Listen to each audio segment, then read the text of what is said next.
আজ সকাল থেকেই আকাশের মুখটা কেমন জানি ভার। সেই সকাল থেকে বৃষ্টি হয়েই চলেছে। এমন সময় অরুণ হাতে একটা চিঠি ধরে ঘরে বসে আছেন। চিঠিটি হলো তার অনেক দিনের পুরনো বন্ধু সুমিতের।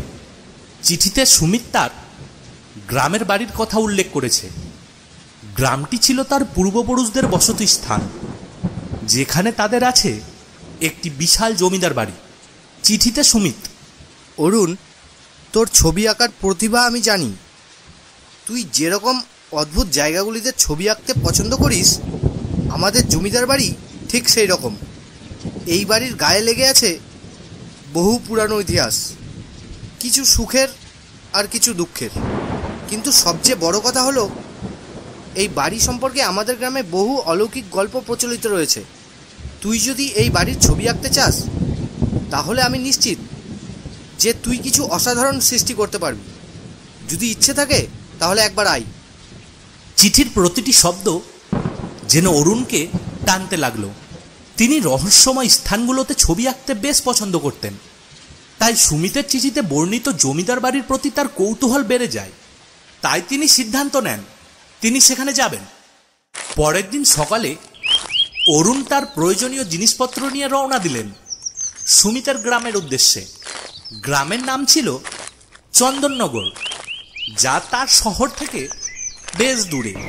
অরুণ বাস ধরে ঠিক সেই গ্রামের বাস স্ট্যান্ডে এসে নামল এবং গ্রামের পথে তার যাত্রা শুরু করল।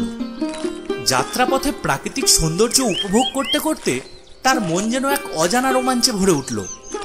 গ্রামটি ছিল সবুজে মোড়া, চারপাশে ধানের ক্ষেত। গ্রামের পথে যেতে যেতে অরুণের মনে পড়ল তার ছোটবেলার কথা, যখন তারা গ্রামের মাটির গন্ধে মেতে থাকতো, ছুটে বেড়াতো মাঠে, আর সন্ধ্যাবেলায় গল্প শুনত বয়স্কদের মুখে। সুমিতের বাড়িতে পৌঁছতেই সুমিত তাকে অভ্যর্থনা জানালো।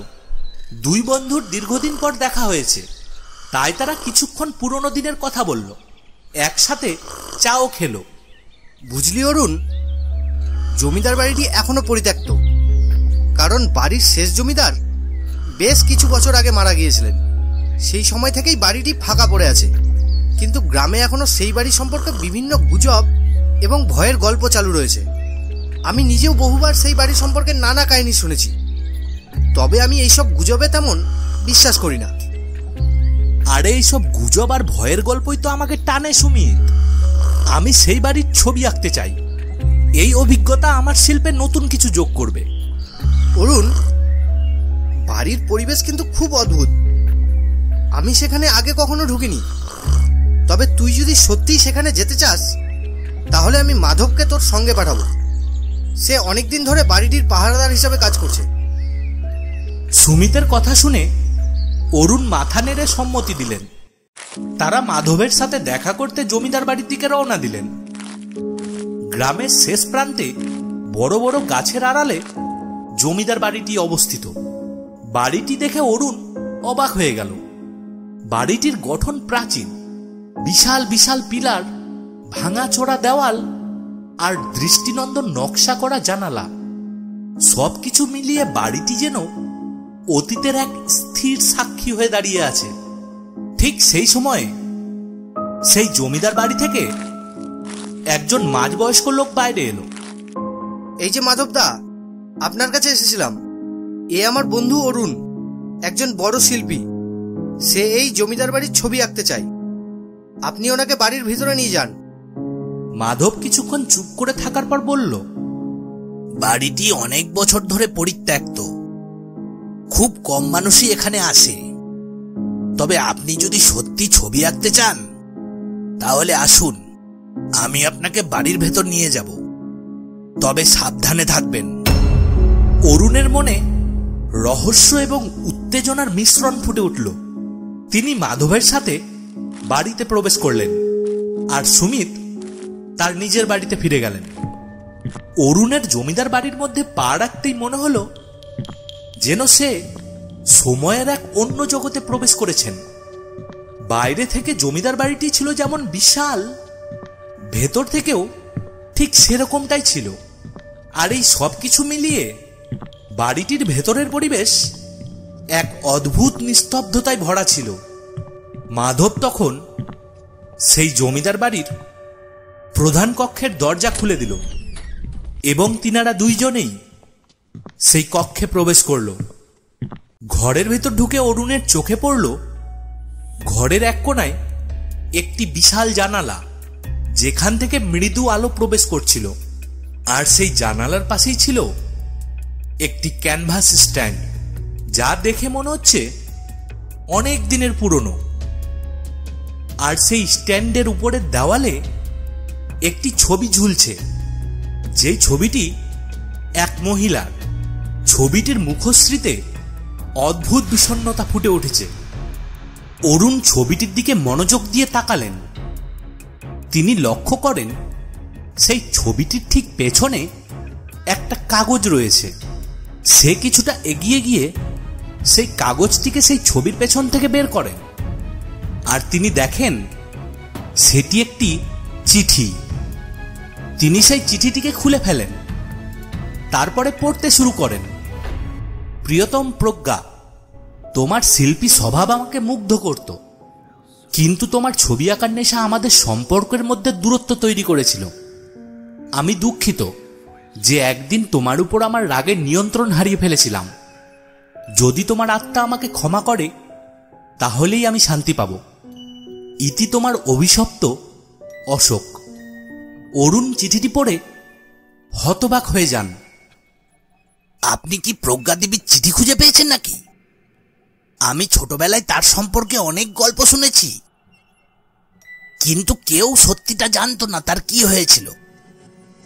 কি লেখা রয়েছে ওই চিঠিতে? মাধবদা, আমি বুঝতে পারছি এখানে অনেক কিছু লুকিয়ে আছে। আপনি কি আমাকে কিছু বলতে পারবেন? মাধব কিছুক্ষণ চুপ করে থাকেন। তারপর তিনি একটি গভীর নিঃশ্বাস নিয়ে বলেন, এই বাড়ির ভেতরে অনেক রহস্য আছে বাবু। প্রজ্ঞা দেবী ছিলেন এই বাড়ির শেষ মালকিন। তার হঠাৎ করে নিখোঁজ হয়ে যাওয়ার পর থেকেই কেমন যেন সবকিছু বদলে গেল। অরুণ গভীর মনোযোগ দিয়ে মাধবের কথা শোনেন এবং তার মনে স্থির করে ফেলেন যে এই রহস্যের গভীরে যাওয়ার জন্য তাকে আরো খোঁজ নিতে হবে। অরুণ এই ঘরটিকে বেছে নিলেন ছবি আঁকার জন্যে। তার মনে হলো এই ঘরটির মধ্যে রয়েছে কিছু গভীর ইতিহাস, যা তার তুলির মাধ্যমে জীবন্ত হয়ে উঠবে। তিনি সেই পুরনো ক্যানভাসটি নিয়ে আর তার ব্যাগ থেকে সব সরঞ্জাম বের করে ছবি আঁকার জন্য প্রস্তুত হলেন। মাধবদা, আপনি এখন এই ঘর থেকে চলে যান। এমন কথা শুনে মাধব কিছুটা ইতস্তত করলেও অরুণের অনুরোধে সম্মতি দিয়ে বলল, আপনি যদি কোনো অদ্ভুত কিছু অনুভব করেন তাহলে আমাকে ডাকবেন, আমি বাইরেই আছি। অরুণ একা হয়ে গেল। ঘরটির নিস্তব্ধতা আরো বেশি অনুভূতি হতে লাগলো। তার সামনে ছিল ক্যানভাস, যা অপেক্ষা করছিল তার তুলির ছোঁয়ার জন্যে। তুলি হাতে নিয়ে তিনি ক্যানভাসে প্রথম দাগ টানলেন। প্রথমে তিনি জমিদার বাড়ির সাধারণ কাঠামো আঁকতে শুরু করলেন। বাড়ির মূল কাঠামো, পিলার, জানালা এবং দরজা। কিছুক্ষণ পরেই তার হাত থেমে গেল। অদ্ভুতভাবে তার মনে হলো যেন তার হাত তাকে কিছু একটা আঁকতে বাধ্য করছে। তার মনের মধ্যে এক অদ্ভুত অনুভূতি, যেন কেউ তাকে এই ছবিটি আঁকতে নির্দেশ দিচ্ছে। হঠাৎ করে তিনি বুঝতে পারলেন তার তুলির গতিপথ বদলে যাচ্ছে। তিনি এক মহিলার মুখ আঁকতে শুরু করলেন। তিনি তার মনকে নিয়ন্ত্রণ করতে পারলেন না। মহিলার মুখটি ধীরে ধীরে ফুটে উঠল ক্যানভাসে। মুখের গড়ন, চোখের আকৃতি, ঠোঁটের কোণে এক বিষণ্ণ হাসি, সবকিছুই এমন ভাবে ফুটে উঠল যেন তিনি সেই মুখটির সাথে খুব পরিচিত। এই মুহূর্তে অরুণ এক অদ্ভুত অভিজ্ঞতায় পড়ে গেলেন। তার মনে হলো তিনি এই মহিলাকে চিনতে পারছেন, কিন্তু তিনি নিশ্চিত নন কোথায় দেখেছেন। মহিলার চোখে এক গভীর দুঃখের ছাপ, যেন তার জীবনে অনেক কষ্ট আর যন্ত্রণা ছিল। অরুণ তার তুলির কাজ বন্ধ করলেন। তারপর তিনি সেই ঘর থেকে বেরিয়ে এলেন এবং মাধবকে ডেকে নিয়ে এলেন। মাধব ছবিটি দেখে স্তম্ভিত হয়ে গেল। তার মুখে কৌতূহল এবং বিস্ময়ের ছাপ ফুটে উঠল। তিনি অবাক হয়ে বললেন, এটা তো আমাদের জমিদার বাড়ির পুরনো মালকিন প্রজ্ঞা দেবীর মুখ। অরুণ কিছুক্ষণ চুপ করে রইলেন। তার মনে যেন আরো এক নতুন কৌতূহলের জন্ম হলো। প্রজ্ঞা দেবীর রহস্যময় জীবন, তার নিখোঁজ হয়ে যাওয়া, আর সেই সব কাহিনীর সঙ্গে এই বাড়ির ইতিহাস যেন এক গভীর অজানা অধ্যায়ের দিকে তাকিয়ে আছে। তিনি মাধবকে কিছুই বললেন না, শুধু মাথা নেড়ে সম্মতি দিলেন। মাধবকে ধন্যবাদ জানিয়ে তিনি ঘর থেকে বেরিয়ে পড়লেন এবং সুমিতের বাড়ির পথে রওনা দিলেন। তার মনের সেই অদ্ভুত ছবির রহস্য ঘুরপাক খাচ্ছিল, আর তিনি জানতেন এই রহস্যের সমাধান তাকে আরো গভীরে নিয়ে যাবে এক অদ্ভুত এবং অলৌকিক অভিজ্ঞতার দিকে। সেই রাতে অরুণ সুমিতের বাড়ি ফিরে এলেন আর ছবিটি সুমিতের বাড়ির এক দেওয়ালে টাঙিয়ে রাখলেন। তার মন থেকে সারাদিনের জমিদার বাড়ির অভিজ্ঞতা কিছুতেই মুছে যাচ্ছিল না। বাড়ির সেই অদ্ভুত পরিবেশ, পুরনো দেওয়াল এবং সবচেয়ে বড় কথা সেই অজানা মহিলার মুখ, সবকিছুই যেন তার মনের ভিতর গেঁথে ছিল। তিনি মনে মনে ভাবছিলেন, এই ছবিটি এতটা স্বতঃস্ফূর্তভাবে কিভাবে আঁকা সম্ভব হলো, যেন তার হাতকে কেউ অন্য কোনো শক্তি দিয়ে পরিচালিত করছিল। সুমিত তাকে রাতের খাবারের জন্য ডেকে নিল। খেতে বসে বসে সুমিত জিজ্ঞেস করলো, কিরে অরুণ, কেমন কাটলো আজকের দিন? কিছু অদ্ভুত অভিজ্ঞতা হলো? অদ্ভুত বলতেই হবে, জমিদার বাড়িটা সত্যি রহস্যময়। তবে আজ একটা অদ্ভুত ছবি আঁকলাম জানিস, একটা মহিলার মুখ, যেন আমি তাকে কোথাও দেখেছি, কিন্তু মনে করতে পারছি না কোথায়। সুমিত একটু অবাক হলো। একটা মহিলার মুখ? হ্যাঁ, ঠিক তাই। আমি বুঝতেই পারলাম না কখন যে আমি ওই মহিলার মুখ আঁকা শুরু করেছি। তখন মনে হচ্ছিল আমার হাত অন্য কেউ চালাচ্ছে।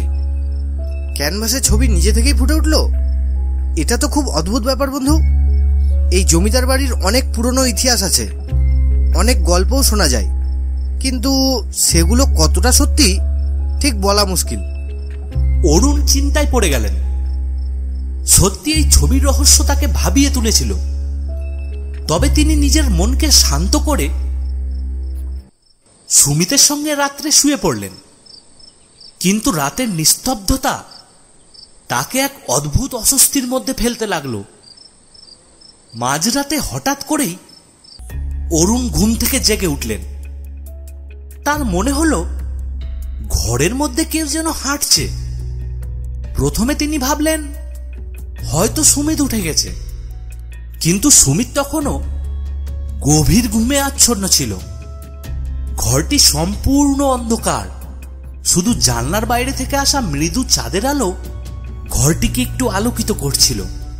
তখন তার কান পাতল এক অদ্ভুত শব্দে, কেমন যেন এক মৃদু কান্নার আওয়াজ, যা কিনা ঘরের ভেতর থেকেই আসছিল। সেই কান্নাই ছিল গভীর যন্ত্রণা, যা তাকে শিহরিত করে তুলল। তার মেরুদণ্ডে যেন শীতল একটা স্রোত বইতে লাগলো। তিনি বিছানা থেকে ধীরে ধীরে উঠে দাঁড়ালেন এবং চারিদিকে তাকাতে লাগলেন। তার চোখ হঠাৎ করে সেই ঘরের দেওয়ালে টাঙানো ছবির দিকে চলে গেল। তিনি ধীরে ধীরে ছবিটির কাছে গেলেন। সেই মহিলার মুখে ছিল এক অদ্ভুত পরিবর্তন। অরুণ হতবাক হয়ে দেখলেন ছবির মহিলার চোখ দিয়ে জল গড়িয়ে পড়ছে। এটি কোনো স্বাভাবিক জল নয়, ঘন কালচে রঙের জল, যা তার চোখের দুটি কোণ থেকে ধীরে ধীরে গড়িয়ে পড়ছে। তিনি সেই মুহূর্তে অনুভব করলেন এই ছবি শুধুমাত্র এক সাধারণ ছবি নয়, এর মধ্যে লুকিয়ে আছে কোনো আত্মার উপস্থিতি। তখন তার হৃদয়ে এক অদ্ভুত ভয় ধরতে শুরু করলো। হঠাৎ করে তিনি ঘরের মধ্যে এক ঠান্ডা বাতাস অনুভব করলেন, যেন ঘরের প্রতিটি কোণ থেকে সেই বাতাসের প্রবাহ আসছিল। আর সেই বাতাসে ছিল এক অজানা গন্ধ, যা তাকে শিহরিত করে তুলল। হঠাৎ করেই এক অপার্থিব আলোর মধ্যে সেই মহিলার আত্মা তার সামনে এসে দাঁড়ালো। তার সারা শরীর থেকে বিচ্ছুরিত হচ্ছিল এক ধরনের আলো, যা কিনা অন্ধকার ঘরটিকে আলোকিত করে তুলল। অরুণ হতভম্ব হয়ে গেলেন। তিনি অনুভব করলেন তার সামনে দাঁড়িয়ে থাকা এই আত্মা সেই মহিলার, যাকে তিনি ক্যানভাসে এঁকেছিলেন। তিনি তখনও ঠিক বিশ্বাস করতে পারছিলেন না যে তার আঁকা ছবি জীবন্ত হতে পারে, কিন্তু চোখের সামনে যা ঘটছে তা তিনি অবজ্ঞা করতে পারলেন না। তিনি একটু সাহস করে বললেন, কে কে কে আছো তুমি? তোমার কি কোনো কষ্ট হচ্ছে? সেই আত্মা তখন গভীর দৃষ্টি দিয়ে অরুণের দিকে তাকিয়েছিল। তারপর তার ঠোঁট থেকে মৃদু স্বরের শব্দ বেরিয়ে আসে। আমার নাম প্রজ্ঞা। একসময় আমি সেই জমিদার বাড়ির মালকিন ছিলাম। অরুণ এক পা পিছু হটে, কিন্তু তার চোখ তিনি প্রজ্ঞার থেকে সরাতে পারছিলেন না। তিনি অস্পষ্টভাবে বললেন, কিন্তু কিন্তু তুমি তো একটা ছবি। হ্যাঁ, আমি এখন আর জীবিত নই।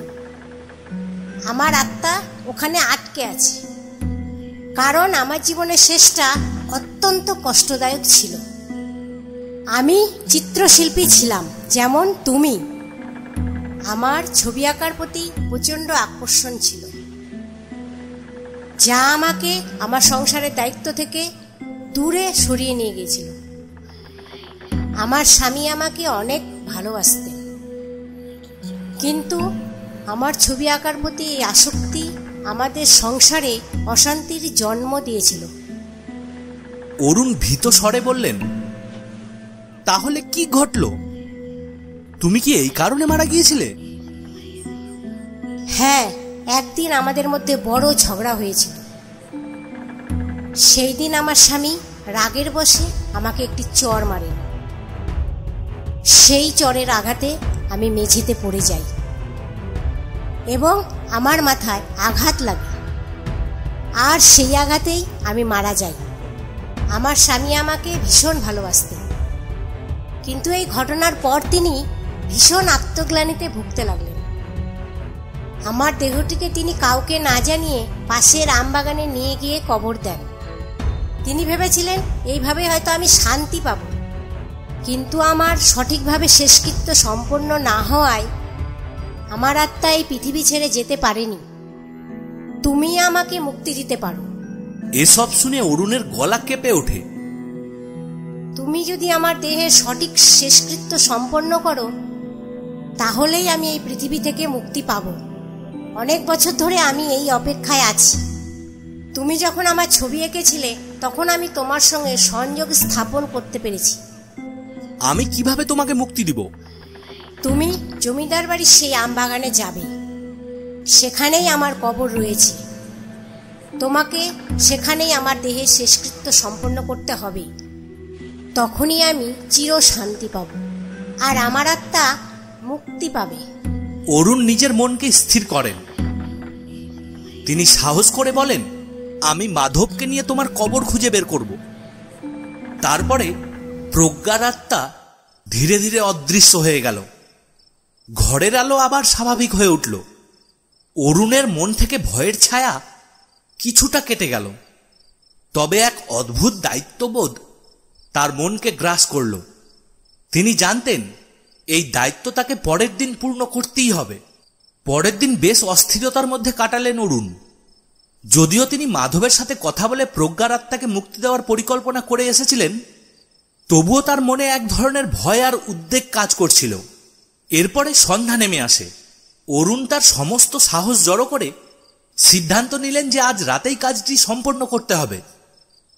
অরুণ নিজের প্রস্তুতি নিয়ে জমিদার বাড়ির উদ্দেশ্যে বের হয়ে পড়লেন। কিছুক্ষণ পর তিনি জমিদার বাড়ির সামনে আসলেন। মাধব আগে থেকেই সেখানে অপেক্ষা করছিলেন। তার মুখেও কিছুটা ভয়ের ছাপ ছিল, কিন্তু তার চোখে ছিল দৃঢ়তার আলো। আপনি প্রস্তুত বাবু? হ্যাঁ, আমি প্রস্তুত। প্রজ্ঞার আত্মাকে মুক্তি দেওয়ার সময় এসেছে। মাধব একটা মশাল জ্বালিয়ে নিলেন, যা রাতের অন্ধকারে তাদের পথ দেখাবে। তারা ধীরে ধীরে জমিদার বাবুর বাড়ির সামনে সেই আমবাগানের দিকে এলেন।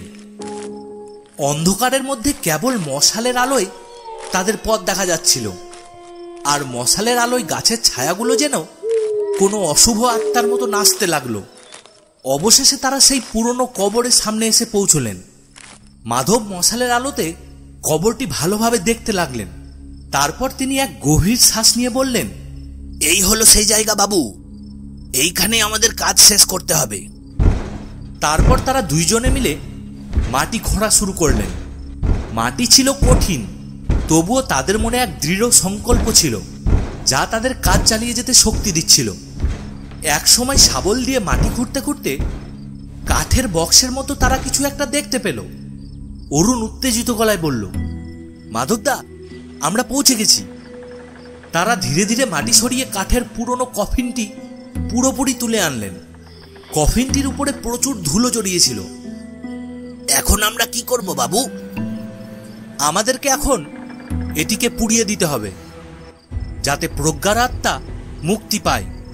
এরপরে মাধব কিছু শুকনো কাঠ সংগ্রহ করে আনলেন এবং কফিনের চারিপাশে স্তূপ করে রাখলেন। অরুণ জানতেন এখন কেবলমাত্র আগুনই প্রজ্ঞার আত্মাকে মুক্তি দিতে পারে। এই আগুনের শিখায় তুমি মুক্তি পাবে প্রজ্ঞা। অরুণ ধীরে ধীরে মশালটি কফিনের কাঠের উপর ধরলেন। আগুন ধীরে ধীরে কফিনটিকে গ্রাস করতে লাগলো। আগুনের তাপ এবং গর্জন যেন প্রজ্ঞার সমস্ত বেদনা, কষ্ট আর দীর্ঘদিনের আবদ্ধতা পুড়িয়ে দিচ্ছিল। অরুণ আর মাধব পেছনে সরে দাঁড়ালেন। তারাও আগুনের তীব্র শিখার দিকে তাকিয়ে রইলেন, যেন তারা নিজেদের চোখে প্রজ্ঞার আত্মার মুক্তি দেখছেন। সেই মুহূর্তে একটি শীতল বাতাস বইতে শুরু করলো, যা আগুনের চারিপাশে ঘুরে বেড়াচ্ছিল।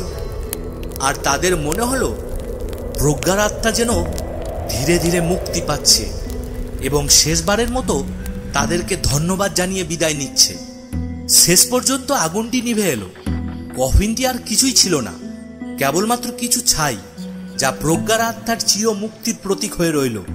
মাধব আর অরুণ দুইজনেই নিশ্চুপ হয়ে দাঁড়িয়ে রইলেন। এখন সব শেষ বাবু, প্রজ্ঞা দেবী মুক্তি পেলেন।